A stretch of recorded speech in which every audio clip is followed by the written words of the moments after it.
నమస్కారం అండి. నేను ఇప్పుడు వాయించబోయే సంకీర్తన శ్రీ రామదాస్ గారి సంకీర్తన. అది ఏ తీరుగా నన్ను దయచూచెదవో అనే సంకీర్తన. ఇది నాదనామ క్రియ అనే రాగంలో ఉంటుంది. దీని స్వరస్థానాలన్నీ కూడాను మాయామాలవగోళ స్వరస్థానాలే దీనికి వర్తిస్తాయి. ఇప్పుడు నేను వాయిస్తానండి, చూడండి.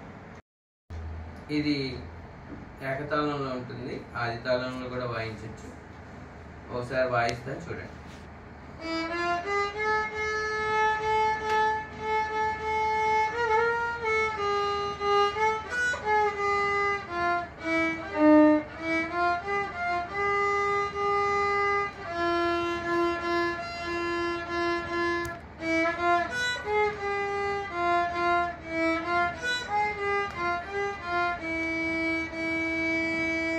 ఇలానే అన్ని చరణాలు వాయించాలి. Thank you.